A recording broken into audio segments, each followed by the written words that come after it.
Сәлем баршаңызға. Бүгін біз май самса дайындаймыз. Қытырлақ, өте дәмді болып шығады.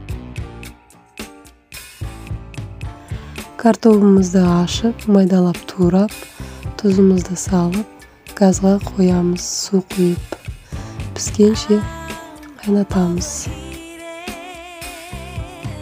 Қайнаған суымызға тұзымызды салып, араластырып, ұнымызға құямыз.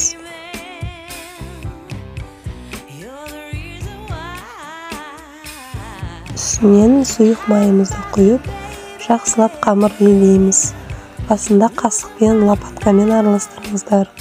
Өйткені су ыстық болады, қолдарыңыз күйіп қалуы мүмкін. Жұмсақ қамыр илеп, бетін 10 минутқа жауып қоямыз.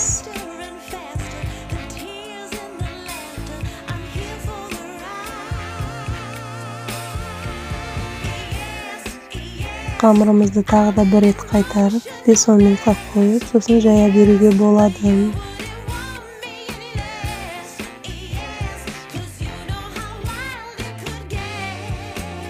Орташа кішілеу пиязымызды алып, майдалап турап, майға қуырып аламыз қызарғанша. Картофеліміз піскен соң суын төгіп, майдалап еземіз. Езілген картофеліміздің үстінен саламыз.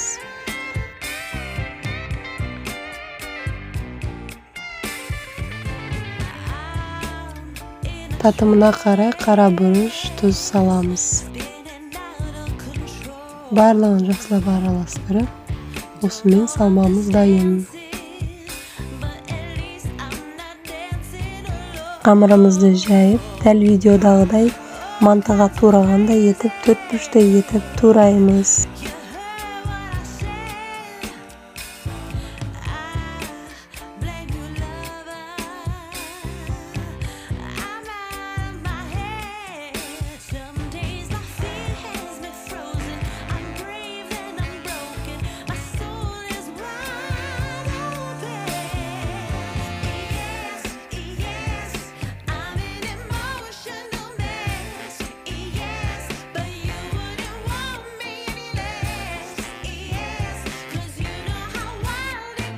Салмамыз міндетті түрде суыған болу керек.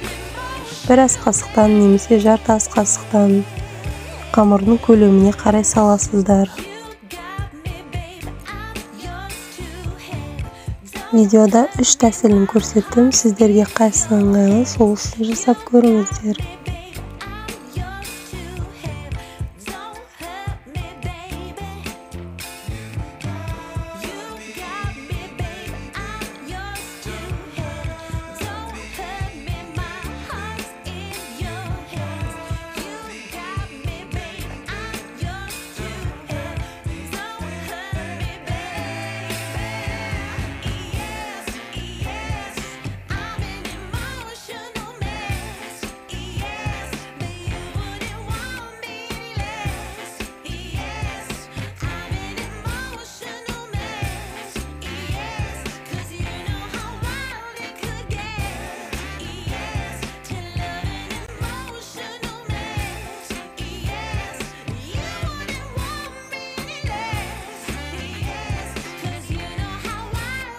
Табамызға майды құйып, міндетті түрде қыздырып саламыз біртіндеп. Майдың бетіне ағарып көтерілген кезде екінші жағына аударыңыздар. Сол кезде томпақ әдемі болып піседі. Барлығын осылай пісіріп шығамыз. Қытырлақ, өте дәмді болып шығады. Сіздер де жасап көріңіздер. Ас болсын.